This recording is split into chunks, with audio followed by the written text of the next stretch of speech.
ಭಾಳಷ್ಟು ಜನಕ್ಕೆ ವಶೀಕರಣ ಅನ್ನೋಂಥದ್ದು ಆಗಬೇಕು. ವಶೀಕರಣ ಅಂದರೆ ಕೆಟ್ಟದಲ್ಲ, ಹುಡುಗ ಹುಡುಗಿನ ಒಬ್ರದ್ದು ಸೇರೋದೇ ವಶೀಕರಣ ಅಲ್ಲ, ಪ್ರತಿಯೊಂದು ಕೂಡ ವಶೀಕರಣವೇ.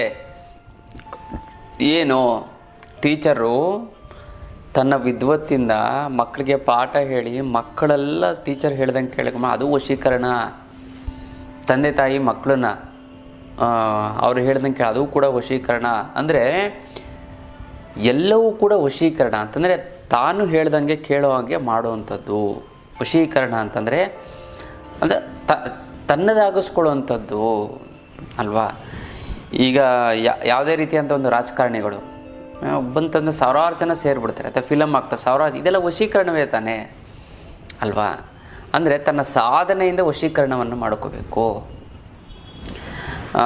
ತನ್ನ ವಿದ್ವತ್ತಿಂದ ತನ್ನ ಜ್ಞಾನದಿಂದ ಸರ್ವ ವಶೀಕರಣ ಶ್ರೀಕೃಷ್ಣ ಪರಮಾತ್ಮನೂ ಕೂಡ ಸರ್ವ ವಶೀಕರಣ ಅಂದರೆ ಪ್ರಪಂಚವಾಗಿ ಎಲ್ಲವೂ ಕೂಡ ಕೃಷ್ಣನ ವಶೀಕರಣ ಮಾಡಿ.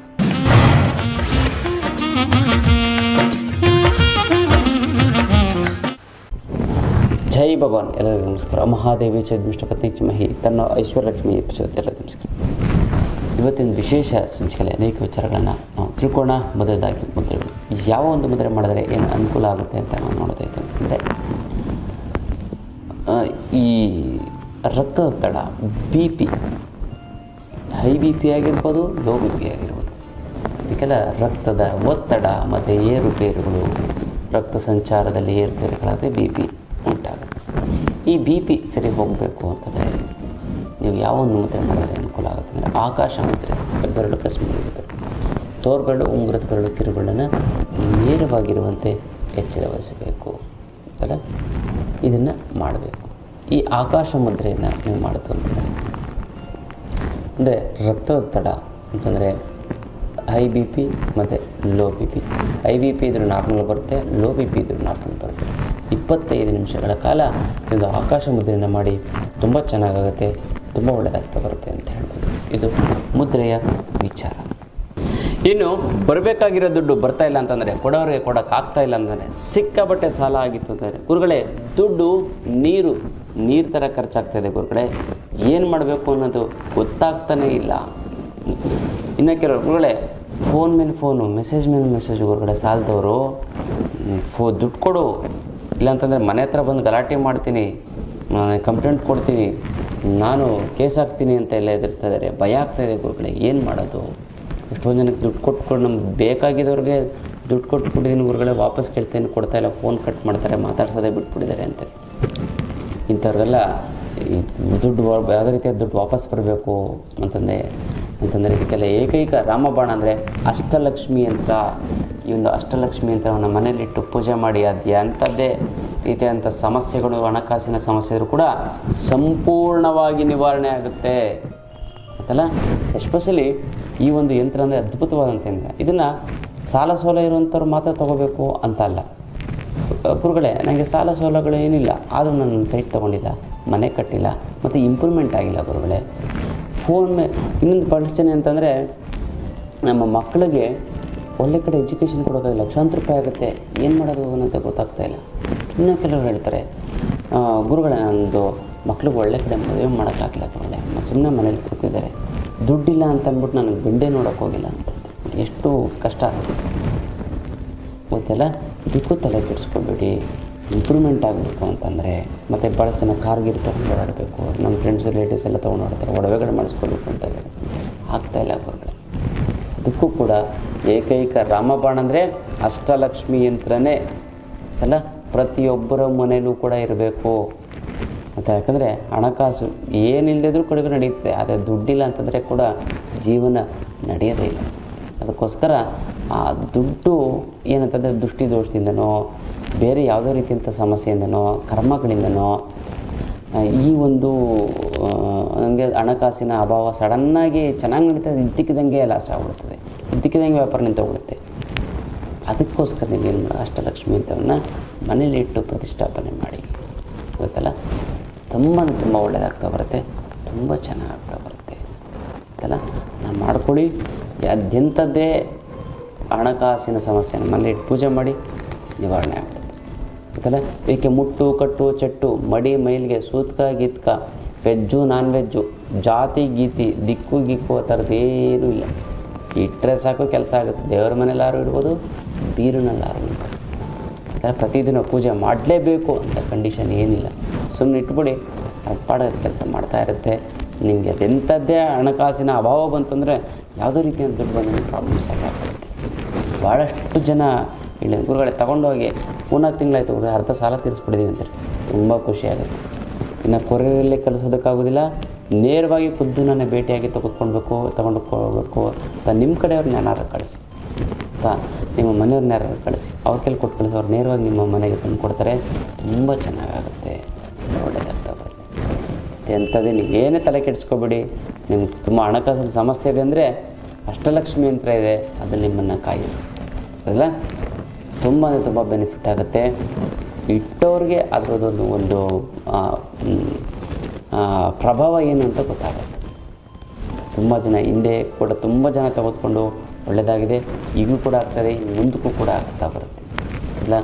ಹಣಕಾಸಿನ ಸಮಸ್ಯೆಗೆ ಅಷ್ಟಲಕ್ಷ್ಮಿ, ಯಾಕಂದರೆ ಆ ಥರ ಗಿಡಮೂಲಿಕೆಗಳು, ವನಸ್ಪತಿಗಳು, ಭೂತಾಳೆಗಳು ಎಲ್ಲ ಕುಟ್ಟಿ ಪುಡಿ ಮಾಡಿ ಅರ್ದು ಒಣಗಿಸಿ ಭಸ್ಮ ಮಾಡಿ ಆ ಯಂತ್ರವನ್ನು ನಿಮ್ಗೆ ಕೊಟ್ಟಿರ್ತೀವಿ. ತುಂಬ ಚೆನ್ನಾಗಾಗುತ್ತೆ, ಒಳ್ಳೆಯದಾಗೇ ಆಗುತ್ತೆ, ಆಗಲೇಬೇಕು ಅಲ್ಲ.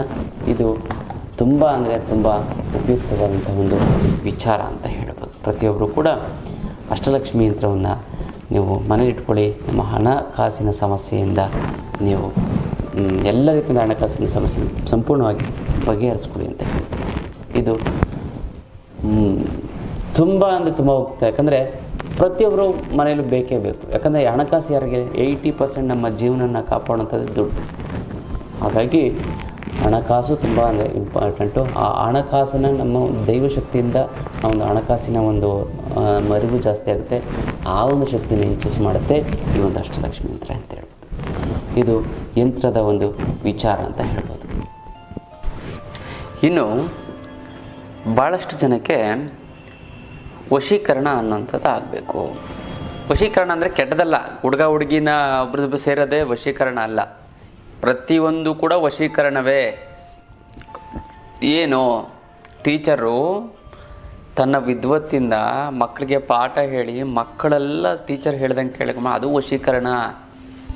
ತಂದೆ ತಾಯಿ ಮಕ್ಕಳನ್ನ ಅವ್ರು ಹೇಳ್ದಂಗೆ ಅದು ಕೂಡ ವಶೀಕರಣ. ಅಂದರೆ ಎಲ್ಲವೂ ಕೂಡ ವಶೀಕರಣ ಅಂತಂದರೆ ತಾನು ಹೇಳ್ದಂಗೆ ಕೇಳೋ ಹಾಗೆ ಮಾಡುವಂಥದ್ದು ವಶೀಕರಣ ಅಂತಂದರೆ. ಅಂದರೆ ತನ್ನದಾಗಿಸ್ಕೊಳ್ಳುವಂಥದ್ದು ಅಲ್ವಾ. ಈಗ ಯಾವುದೇ ರೀತಿಯಂಥ ಒಂದು ರಾಜಕಾರಣಿಗಳು ಬಂತಂದ್ರೆ ಸಾವಿರಾರು ಜನ ಸೇರಿಬಿಡ್ತಾರೆ, ಅಥವಾ ಫಿಲಮ್ ಆಗ್ತದೆ ಸಾವಿರಾರು, ಇದೆಲ್ಲ ವಶೀಕರಣವೇ ತಾನೇ ಅಲ್ವಾ. ಅಂದರೆ ತನ್ನ ಸಾಧನೆಯಿಂದ ವಶೀಕರಣವನ್ನು ಮಾಡ್ಕೋಬೇಕು. ತನ್ನ ವಿದ್ವತ್ತಿಂದ ತನ್ನ ಜ್ಞಾನದಿಂದ ಸರ್ವ ವಶೀಕರಣ ಶ್ರೀಕೃಷ್ಣ ಪರಮಾತ್ಮನೂ ಕೂಡ ಸರ್ವ ವಶೀಕರಣ ಅಂದರೆ ಪ್ರಪಂಚವಾಗಿ ಎಲ್ಲವೂ ಕೂಡ ಕೃಷ್ಣನ ವಶೀಕರಣ ಮಾಡಿ. ಹಂಗಾರೆ ನೀವು ಕೇಳ್ಬೋದು ಎಲ್ಲವನ್ನೂ ಕೂಡ ವಶೀಕರಣ ಮಾಡಿಕೊಂಡೆ ಕೃಷ್ಣ ಪರಮಾತ್ಮ. ಆದರೆ ದುರ್ಯೋಧನನ ಮಾತನ್ನು ಯಾಕೆ ಕೇಳಲಿಲ್ಲ? ದುರ್ಯೋಧನ ಕೃಷ್ಣನ ಮಾತನ್ನು ಯಾಕೆ ಕೇಳಲಿಲ್ಲ ಅಂತ ಅಂದರೆ ಪಾಪ ಕರ್ಮಗಳು ಜಾಸ್ತಿ ಆದಾಗ ನೋಡಿ, ಶನಿ ಹೆಗಲೇ ಇರ್ಬಿಟ್ಟು ತಲೆ ಮೇಲೆ ಕೂತ್ಕೊಂಡು ಕಿವಿ ಒಳಗಡೆ ಬೆರಳಿಟ್ಬಿಡ್ತಾನಂತೆ. ಅವಾಗ ಯಾವ ಮಾತು ಕೂಡ ಕೇಳಲ್ವಂತೆ. ಅಂದರೆ ಅವನತಿ ಸೃಷ್ಟಿಯಾದಾಗ ಕೇಳೋದು. ಕೃಷ್ಣ ಕೊನೆಗೆ ಏನಕ್ಕೆ ಬಂದ? ಅದಕ್ಕಿಂತ ಮುಂಚೆನೇ ಹೇಳ್ಬೋದಿತ್ತು ತಾನೇ. ಆದರೆ ಪಾಪದ ಕೊಡ ತುಂಬಬೇಕು. ಪಾಪದ ಕೊಡ ತುಂಬಿದಾಗ ಮಾತ್ರ ಒಂದು ಚಾನ್ಸ್ ಕೊಡ್ತಾನೆ ಭಗವಂತ. ನೋಡಪ್ಪ ಬೇಡ, ಎಚ್ಚರಿಕೆ ಎಂದು ಇದ್ದಾಗುತ್ತೆ, ನಿನ್ನ ಸರ್ವನಾಶ ಆಗುತ್ತೆ, ನಾನು ಹೇಳ್ದಂಗೆ ಕೇಳು ಅಂತ. ಅವಾಗಲೂ ಕೇಳಿದಾಗಲೇ ಪಾಪದ ಕೊಡ ತುಂಬೋಗ್ಬಿಡುತ್ತೆ. ಆದರೆ ಅದಕ್ಕಿಂತ ಮುಂಚೆ ಎಲ್ಲರೂ ಕೂಡ ಕೃಷ್ಣನ ಒಂದು ಮಾತನ್ನು ಕೇಳ್ತಾಯಿದ್ರು. ಬಲರಾಮ ಅಥವಾ ಸ್ವಂತ ಅಣ್ಣ ದುರ್ಯೋಧನನಿಗೆ ವಿದ್ಯೆ ಹೇಳ್ಕೊಟ್ಟಂಥವನು. ಅಂದರೆ ಕೃಷ್ಣನ ಮಾತನ್ನು ಕೇಳಿದೆ, ಆದರೆ ಎಲ್ಲವನ್ನೂ ಕೇಳ್ತಾಯಿದ್ರು. ಈ ಒಂದು ಯುದ್ಧದ ಸಂದರ್ಭ ಬಂತು ಅಂತಂದಾಗ ಅಂದರೆ ಒಬ್ಬ ಮನುಷ್ಯ ಅವನತಿ ಆಗಬೇಕು, ಯಾವುದಕ್ಕೆ ಒಂದು ಕಾರಣ ಬೇಕಲ್ಲ. ಬಟ್ ಭಗವಂತ ನೋಡಿ, ಎಂಥ ಸಿಚುಯೇಷನ್ ಆದರೂ ಕೂಡ ಎಂಥವ್ರಿಗಾದರೂ ಕೊನೆ ಟೈಮಲ್ಲಿ ಒಂದು ಎಚ್ಚರಿಕೆಯನ್ನು ಕೊಡ್ತಾನೆ. ಆವಾಗ ಯಾರು ತಿಳ್ಕೊಂಡು ಮುಂದೆ ಬಂದ್ಬಿಡ್ತಾರೆ, ಅವರು ಜೀವನದಲ್ಲಿ ದೊಡ್ಡ ಗಂಡಾಂತರದಿಂದ ಪಾರಾಗ್ತಾರೆ. ಗೊತ್ತಿದ್ದಾರೆ, ಭಾಳಷ್ಟು ಲಂಚ ತೊಗೋಬಾರ್ದು ಅಂತಾರೆ, ಆದರೂ ಕೂಡ ತೊಗೋತಾರೆ.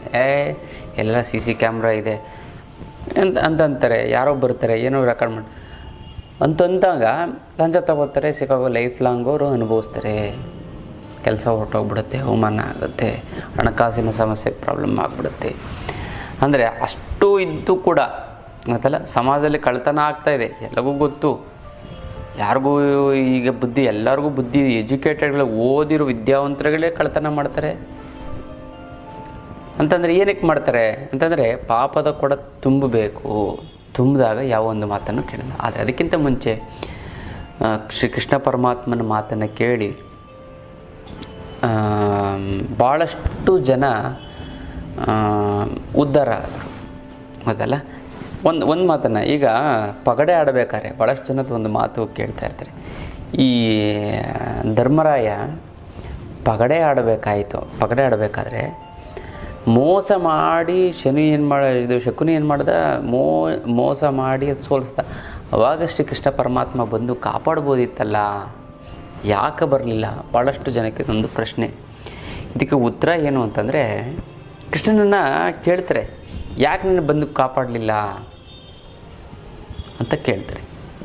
ಅದಕ್ಕೆ ಶ್ರೀಕೃಷ್ಣ ಪರಮಾತ್ಮ ಹೇಳ್ದ, ಈ ಪಾಂಡವರಿಗೂ ಕೂಡ ನಾನೇ ನಂದು ಅನ್ನುವಂತಹ ನಾವೇ ವೀರರು, ಜಗದ್ವೀರರು, ಜಗದೇಕ ವೀರರು ನಾವು ಅನ್ನೋಂಥ ಅಹಂಕಾರ ಅನ್ನೋಂಥದ್ದಿತ್ತು. ನಂಬಿಟ್ರೆ ಇಲ್ಲ ಅನ್ನುವಂಥ ಒಂದು ಅಹಂಕಾರ ಇತ್ತು. ಆ ಒಂದು ಅಹಂಕಾರ ಹೋಗಬೇಕು. ಅಹಂಕಾರ ತುಂಬಿದೆ ಅಜ್ಞಾನ ಅಲ್ವಾ ಅಹಂಕಾರ ಅನ್ನುವಂಥದ್ದು. ಆವಾಗ ಶ್ರೀಕೃಷ್ಣ ಪರಮಾತ್ಮ ಅಂತಂದರೆ ಭಗವಂತನ ಒಂದು ನಾಮಸ್ಮರಣೆ ಎಲ್ಲಿ ಸಂಕಟ ಬಂದಾಗ ವೆಂಕಟರಮಣ ಅಂತಾರೆ, ಎಲ್ಲಿ ನೆನಪು ಬರುತ್ತೆ ನಮಗೆ. ಹಾಗಾಗಿ ನನ್ನನ್ನು ಒಂದೇ ಒಂದು ಮಾತು ಧರ್ಮರಾಯ ಕೃಷ್ಣ ಪರಮಾತ್ಮ ನಿನ್ನಂಗೆ ಸಹಾಯ ಮಾಡು ಅಂತ ಒಂದೇ ಒಂದು ಮಾತು ಹೇಳ್ಬಿಟ್ಟಿದೆ. ಕೃಷ್ಣ ಬಂದು ದುರ್ಯೋಧನ ಇದು ಈಗ ಯಾವ ರೀತಿ ದುರ್ಯೋಧನ ಶಕುನಿಯನ್ನು ಕೂರಿಸ್ದ ಆಟಾಡೋದಕ್ಕೆ, ಅದೇ ಶ್ರೀ ಕೃಷ್ಣ ಪರಮಾತ್ಮ ಧರ್ಮರಾಯನ ಪರವಾಗಿ ಕೃಷ್ಣ ಪರಮಾತ್ಮ ಬಂದು ಪಗಡೆ ಆಡೋಕ್ಕೆ ಕೂತ್ಕೋತಿದ್ದ. ಅವಾಗ ಯಾರು ಗೆಲ್ತಾಯಿದ್ರು? ಆದರೆ ಆ ಒಂದು ದೇವರ ಒಂದು ನಾಮಸ್ಮರಣೆ ಶ್ರೀ ಕೃಷ್ಣ ಪರಮಾತ್ಮನ ನೆನೆಸ್ಕೊಳ್ಳಿಲ್ಲ, ಹೇಳಲಿಲ್ಲ. ನಾನು ಪಗಡೆ ಆಡ್ತೀನಿ ಅಂತ ಅನ್ನೋದಕ್ಕೂ ಕೂಡ, ನಾನು ಆಡ್ತೀನಿ ಅಂತನೂ ಕೂಡ ಹೇಳಲಿಲ್ವಂತೆ. ಅಂತ ಅಹಂಕಾರ ಅನ್ನೋಂಥದ್ದು ಇತ್ತು. ಆಗ ಕೃಷ್ಣ ಪರಮಾತ್ಮಗೆ ಒಂದೇ ಒಂದು ನೆನೆಸ್ಕೊಂಡಿದ್ರೆ ಸಾಕಂತೆ ಬಂದು ಕೃಷ್ಣ ಪರಮಾತ್ಮ ಕಾಪಾಡ್ತಿದ್ದಂತೆ. ಆ ಪಗಡೆಯಲ್ಲಿ ಇವ್ರು ಗೆಲ್ತಾ ಇದ್ರಂತೆ. ಆದರೆ ಹರಿನಾಮಸ್ಮರಣೆ ಅಂತಂದರೆ ಕೃಷ್ಣ ಪರಮಾತ್ಮನ ಒಂದು ನಾಮಸ್ಮರಣೆಯನ್ನು ಮಾಡಲಿಲ್ಲ, ಕೇಳ್ಕೊಳ್ಳಿಲ್ಲ, ನಾನೇ ನಂದು ಅನ್ನೋಂಥ ಅಹಂಕಾರ ಇತ್ತು ಅಂತಲ್ಲ. ಆದರೆ ದ್ರೌಪದಿ ಆ ಒಂದು ವಿಚಾರದಲ್ಲಿ ಆ ಥರ ಮಾಡಲಿಲ್ಲ. ಪಗಡೆ ಆಡಿ ಸೋತಾಗ ಕೃಷ್ಣ ಪರಮಾತ್ಮನ ಇವ್ರು ಗೊತ್ತಿಲ್ಲ ಪಾಪ, ಅಕ್ಕಿಗೆ ಏನಾಗ್ತದೆ ಅಂತ ಗೊತ್ತಿಲ್ಲ. ವಸ್ತ್ರಾಪರಣ ಮಾಡ್ತು ಅಂತಂದಾಗ ದುಶ್ಯಾಸನ ಅವಾಗ ಸಡನ್ನಾಗಿ ಯಾವ ಗಂಡದ್ರೂ ಕೂಡ ಕೇಳಲ್ಲ, ರಕ್ಷಿಸುವಂತ ಕೇಳಲ್ಲ. ಕೇಳ್ತಾಳೆ, ಒಂದು ಮಾತು ಹೇಳ್ತಾಳೆ, ರಕ್ಷಣೆ ಮಾಡು. ಅವ್ರು ಏನೂ ಮಾಡೋಕ್ಕಾಗಲ್ಲ.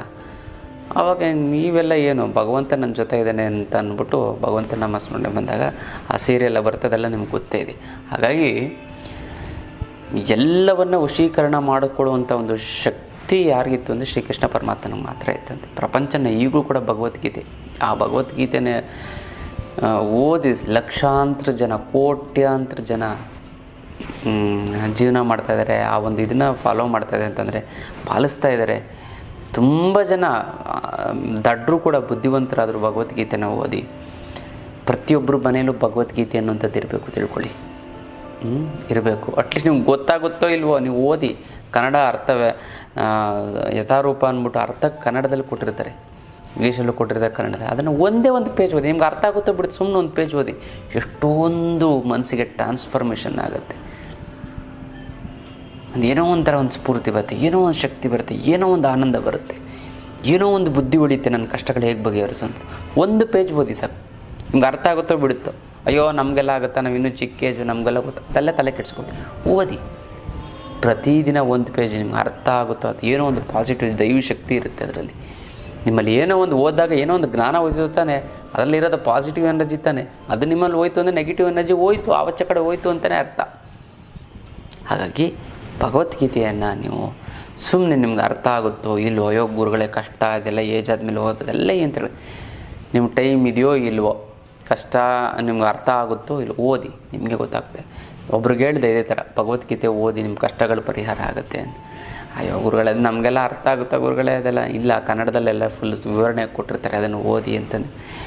ನೀವು ಹೇಳ್ತಿರಲ್ಲ ಆಯಿತು ಅಂತ ಓದ್ರು ಒಂದು 15 ದಿನದಲ್ಲಿ ಸಂಪೂರ್ಣವಾದಂಥ ಒಂದು ಭಗವದ್ಗೀತೆ ಬಂದು ನನಗೆ ಹೇಳ್ತಾಯಿದ್ರು, ಗುರುಗಳೇ ತುಂಬ ಚೆನ್ನಾಗಿದೆ ಗುರುಗಳೇ ಭಗವದ್ಗೀತೆ, ನನಗೆ ಎಷ್ಟೊಂದು ಜೀವನದಲ್ಲಿ ಉತ್ಸಾಹ ಬಂತು, ನಾನು ಎಂಥ ಕಷ್ಟನ ನಾನು ಫೇಸ್ ಮಾಡೋಂಥ ಕೆಪಾಸಿಟಿ ಧೈರ್ಯ ಬಂದು, ಎಷ್ಟೊಂದು ಸಮಸ್ಯೆಗಳಿಗೆ ನಾನೇ ಪರಿಹಾರ ಕಂಡ್ಕೊಬಿಟ್ಟೆ ಭಗವದ್ಗೀತೆ ಇದ್ದರಿಂದ. ಇದನ್ನು ನನಗೆ ಯಾರೂ ಹೇಳಲಿಲ್ಲ ಗುರುಗಳೇ, ನೀವು ಹೇಳ್ಬಿಟ್ರಲ್ಲ ಗುರುಗಳೇ, ನನಗೆ ತುಂಬ ಖುಷಿ ಆಯಿತು ಗುರುಗಳೇ, ಅರಿವೇ ಗುರು ಅಂತ ನೀವು ನಂಗೆ ಅವಾಗ ನಂಗೆ ತೋರಿಸ್ಕೊಟ್ರಿ ಗುರುಗಳೇ.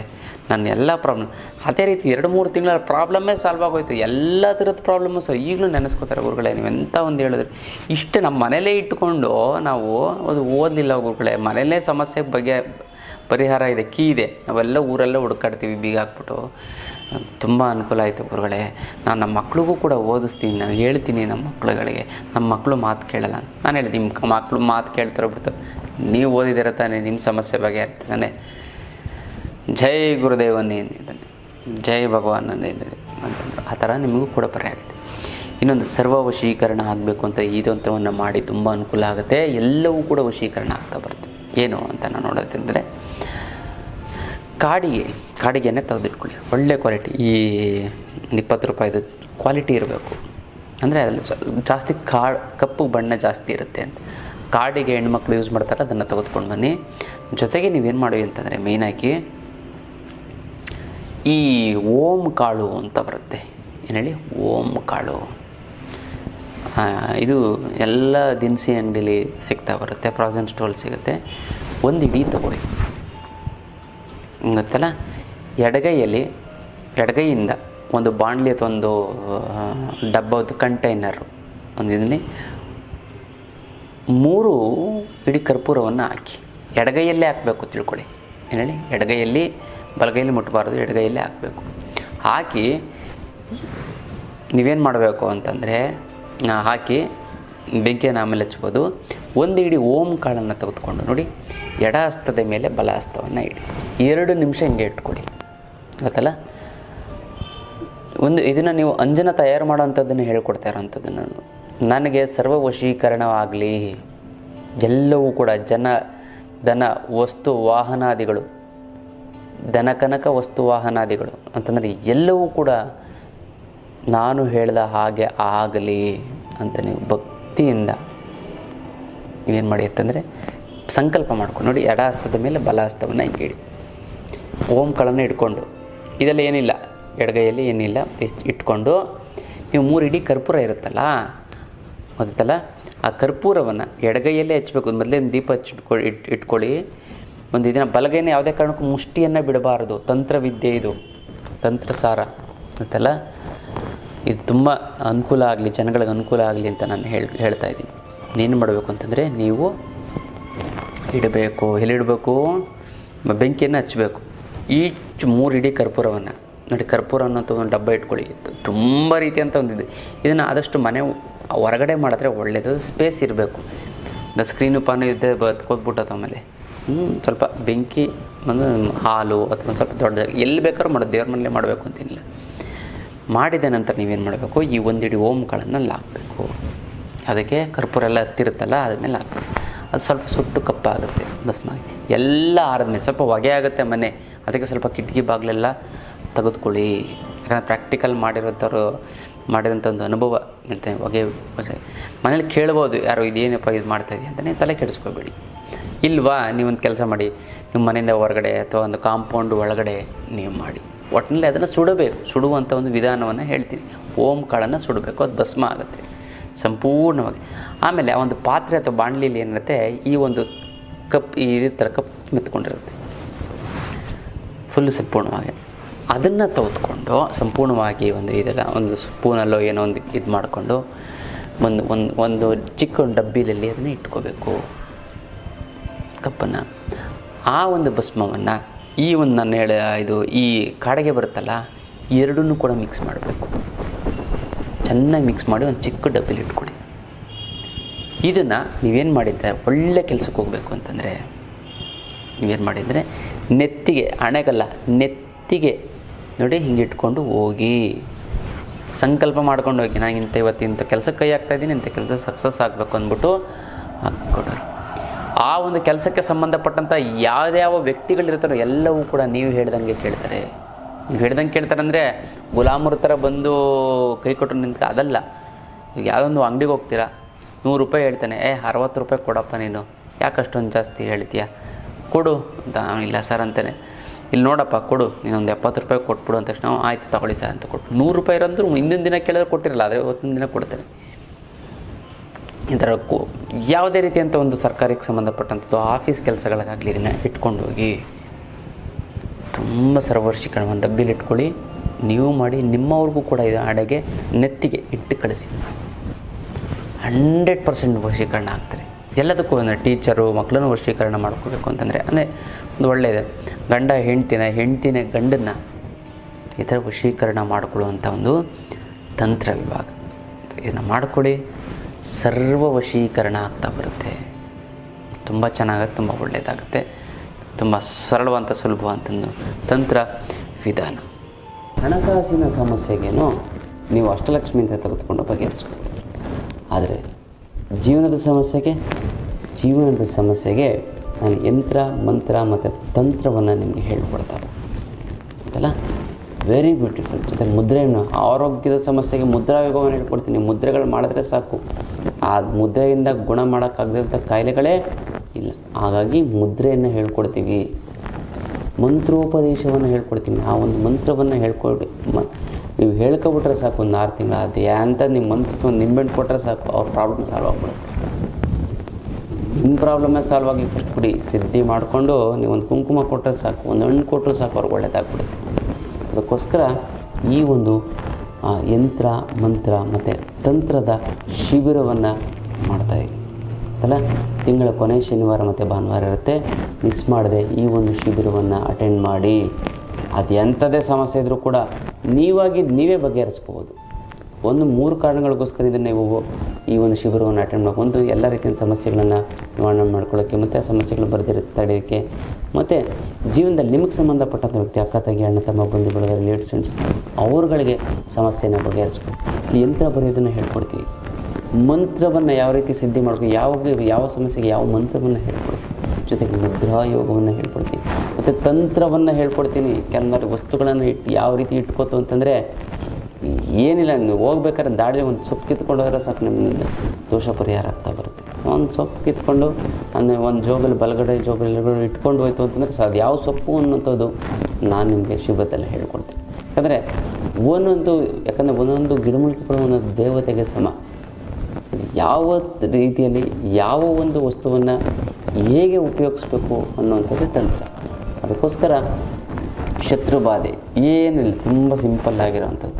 ಒಂದು 4 ಬೀಜಗಳನ್ನ ಅವ್ರ ಹೆಸರು ಹೇಳಿ ಒಂದು ಮೂಲೆಯಲ್ಲಿ ಹಾಕ್ತು ಅಂತಂದರೆ ಸಾಕು, ಅದು ಎಂಥದೇ ಶತ್ರುಬಾಧೆ ಆದರೂ ನಿವಾರಣೆ ಆಗುತ್ತೆ. ಅದು ಎಲ್ಲಿ ಹಾಕಬೇಕು, ಯಾವ ಬೀಜ ಅನ್ನೋಂಥದ್ದು ವ್ಯಕ್ತಿಗೆ ಸಂಬಂಧಪಟ್ಟಂಥದ್ದು ಇಂಡಿವಿಜುವಲ್ ಆಗು ಕೂಡ ಹೇಳ್ಕೊಡ್ತೀರಿ.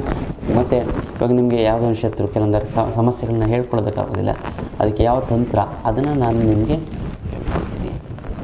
ಮಾಡಿ ತುಂಬ ಚೆನ್ನಾಗುತ್ತೆ, ಒಳ್ಳೆಯದಾಗ್ತಾ ಬರುತ್ತೆ. ಶಿಬಿರವನ್ನು ಮಿಸ್ ಮಾಡದೆ ಎಲ್ಲರೂ ಕೂಡ ಅಟೆಂಡ್ ಮಾಡಿ. ಗಂಡ ಹೆಂಡತಿ ದಾಂಪತ್ಯ ಸಮಸ್ಯೆ, ಕೋರ್ಟ್ ಕಚೇರಿಗಳ ಸಮಸ್ಯೆ, ಶತ್ರುಗಳ ಬಾಧೆ, ತಪ್ಪು ಜೀವನ ಹಾಳು ಮಾಡುತ್ತೆ, ಎಲ್ಲ ಸರಿ ಮಾಡ್ಕೊಬಿಡುತ್ತೆ. ನಿಮ್ಮ ಒಂದು ಬುದ್ಧಿ ಜ್ಞಾನ ಬೆಳೆಯುತ್ತೆ ಹೋಗುತ್ತೆ, ಮತ್ತು ಆತ್ಮಶಕ್ತಿ ಜಾಸ್ತಿ ಆಗ್ತಾ ಬರುತ್ತೆ, ಮತ್ತು ಮನೋಸ್ಥೈರ್ಯ ಧೈರ್ಯ ಬರ್ತಾ ಹೋಗುತ್ತೆ. ಮತ್ತೆಲ್ಲ ತುಂಬ ಸಮಸ್ಯೆಗಳನ್ನ ಸಂಪೂರ್ಣವಾಗಿ ನಿವಾರಣೆ ಮಾಡ್ಕೊಳ್ಳೋದಕ್ಕೆ ಈ ಒಂದು ಶಿಬಿರ ತುಂಬ ಅನುಕೂಲ ಆಗ್ತಾ ಬರುತ್ತೆ. ಮತ್ತು ಮಾಟ ಮಂತ್ರ ವಾಮಾಚಾರ ಆಗಿದ್ದರೂ ಕೂಡ ಈ ಒಂದು ತಂತ್ರವನ್ನು ಮಾಡ್ಕೊಂಡು ಸಂಪೂರ್ಣವಾಗಿ ನಿವಾರಣೆ ಮಾಡ್ಕೊಳ್ಬೋದು. ಸ್ವಂತವಾಗಿ ನೀವೇ ಮಾಡ್ಕೊಳ್ಬೋದು, ನೀವೆಲ್ಲೂ ಹೋಗೋ ಅವಶ್ಯಕತೆ ಇಲ್ಲ. ಆ ಒಂದು ತಂತ್ರವನ್ನು ನಾನು ನಿಮಗೆ ತಿಳಿಸ್ಕೊಡ್ತಾ ಹೋಗ್ತೀನಿ. ಮಿಸ್ ಮಾಡದೆ ಅಟೆಂಡ್ ಮಾಡ್ತಾ ಬನ್ನಿ ಅಂತ ಹೇಳಿ ಇದು ಶಿಬಿರದ ವಿಚಾರ ಅಂತಲ್ಲ. ನೆಕ್ಸ್ಟ್ ವಿಚಾರಗಳನ್ನ ತಿಳ್ಕೊಳ್ಳೋಣ ಮುಂದಿನ ಸಂಚಿಕೆ. ಅಲ್ಲಿವರೆಗೂ